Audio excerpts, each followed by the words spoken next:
So there have been many books written about the entire history of the internet.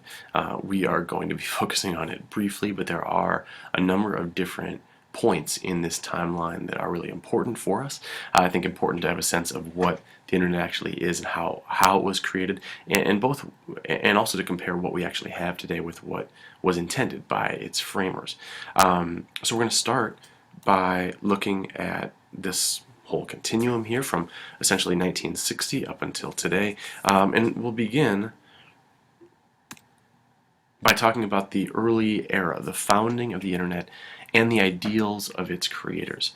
Many people have suggested that the US government created the internet as a communications resource that could withstand a Soviet attack during the Cold War, and there is some element of truth to that, in terms of this networked system that didn't have one single main center, and ultimately, if any one of these nodes was taken out by a Soviet attack, it could exist.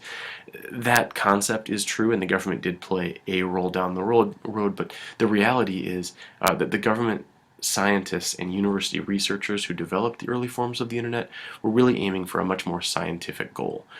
They were university researchers for the most part. They were actually doing their work at universities, and it was connecting the original net connected research institutions, and not main government systems or government locations in any way. So what's really important when we think about the ideals of the creators is that it was scientific, it was for research, it was for information, but it also included a goal of openness and a continually increasing level of access to information. So in the beginning, we should start by talking about one of the most important early founders of the internet that we have today, which was MIT Professor J.C.R. Licklider, who began publicly investigating the benefits of computer networking early in the 1960s. He later became the first head of U.S. Department of Defense's Advanced Research Projects Agency, otherwise known as DARPA, in 1962, and later on was joined by Lawrence Roberts, who was another researcher at MIT who was studying packet switching communication. Packet switching is really the process that allows messages to be broken up into small packets, so-called packets, and they travel around the internet separately to a destination over the internet, and then they recombine. It's essentially the process that allows the internet to work as it is today. At the end of this brief mini lecture, I'll have a video that sort of does a much better job of explaining what packet switching actually is. But it's a really important process, and that's one big piece that Roberts brought to the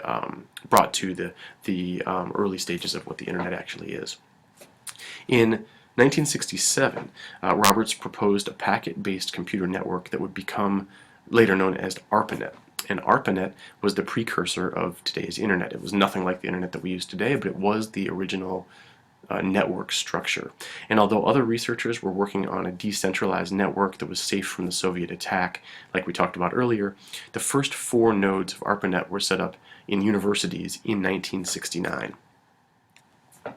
And ultimately were just focused on increasing research capabilities and interactive capabilities between these different institutions. Over the next 15 years or so, there were a huge number of technological innovations growing largely out of universities around the world. And these innovations led to numerous new applications of this networking infrastructure and the technologies and the actual hardware that was used to interact with it. Most notably, some of these innovations included email, and a large increase in the number of web hosts and users around the world. We understand what web users are around the world, that's you and I, but a web host is something that stores the pages of a website itself. These hosts then make these pages available to computers that are connected to the internet. So a web host is something that has all the information, and then as we type in a web address, we go to a particular site.